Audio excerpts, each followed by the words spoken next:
Bonjour, je suis Hervé Bloch, j'ai 45 ans, j'ai 3 enfants et je dirige la société Digilinks qui organise et qui était à l'origine des événements Les Big Boss. Alors, moi, j'ai fait un bac scientifique. J'étais fou amoureux de ma prof de biologie, donc j'ai fait un bac D pour les anciens. Ensuite, j'ai fait un doc d'éco, une école de commerce, une école d'ailleurs école supérieure de négociation commerciale. Et puis, j'ai commencé ma carrière chez IBM. Ensuite, j'ai toujours travaillé dans le marketing ou dans le digital. J'ai travaillé dans une start-up d'accessibilité numérique. J'ai travaillé chez Emailvision. J'ai travaillé chez Common-Stay et puis, après 10 ans chez les autres, j'ai eu envie de créer ma propre société.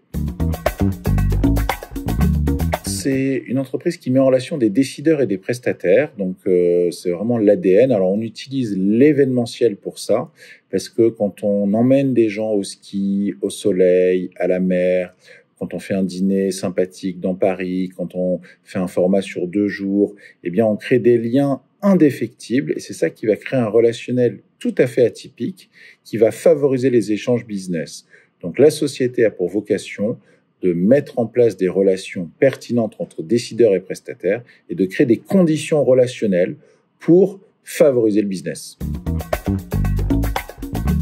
C'est de piloter mes équipes. J'ai 7 directeurs, 2 DGA, 5 directeurs. Et puis, en fin d'année dernière, on a pris une part majoritaire du capital d'une société qui s'appelle Proximum 365. Là aussi, j'ai 3 directeurs, plus des managers. Donc, tout cet ensemble fait 85-90 personnes. On a d'ailleurs fait hier soir une soirée où on a réuni tout ce beau monde pour qu'ils se connaissent, pour qu'ils s'appréhendent. Et donc aujourd'hui, mon rôle est de piloter toutes ces équipes pour maximiser le business, maximiser les concepts et faire en sorte que on dégage toujours de la croissance et de la bienveillance. C'est la reconnaissance des participants ou de tout cet écosystème quand il s'est passé quelque chose pour eux. C'est-à-dire que moi, ça fait 20 ans que finalement j'anime des rencontres et quand ces rencontres créent un impact business, créent même un impact dans la vie professionnelle, dans la carrière d'une personne, c'est quand même fou et c'est vraiment kiffant. C'est kiffant de se rendre compte que l'énergie qu'on peut déployer va créer des choses tout à fait atypiques et non attendues et accélérées pour un certain nombre de personnes qui ont suivi ce parcours et qui ont vécu ces événements. Donc c'est la chose qui me fait le plus kiffer.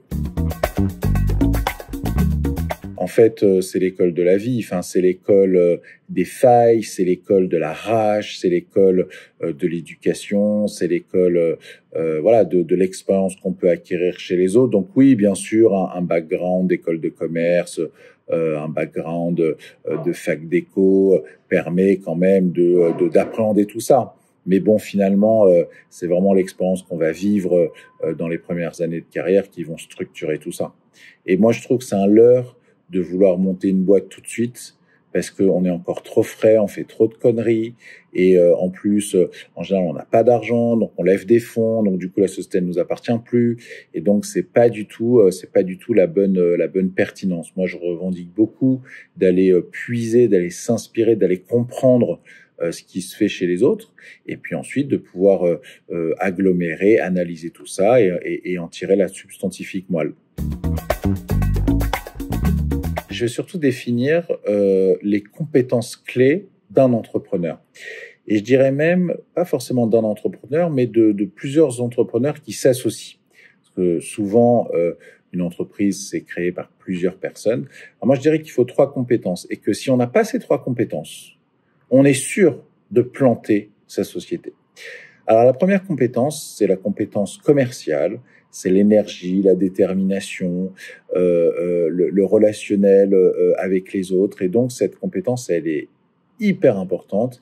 Et si une personne monte une entreprise, elle n'a pas cette compétence, elle est sûre de pas réussir.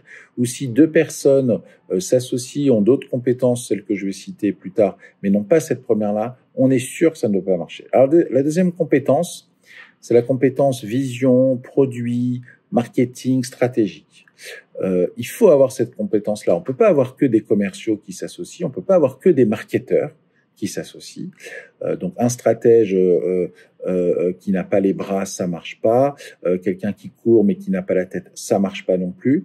Voilà. Donc, et la troisième compétence, c'est la compétence, on va dire, administrative, gestion, finance. Alors, c'est celle qui peut être sous-traité par un comptable, un expert comptable, etc.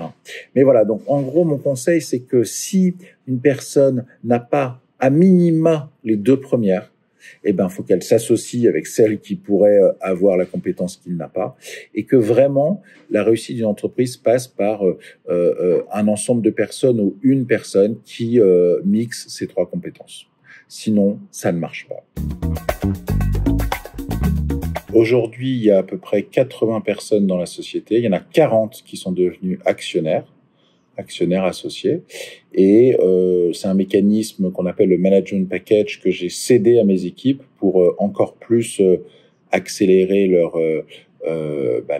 capacité à devenir actionnaire et finalement à s'enrichir. Et donc, voilà, on va tous se battre pour aller chercher un levier maximum et ce sera ma grande fierté lorsque ces 40 personnes prendront des centaines de milliers d'euros chacun.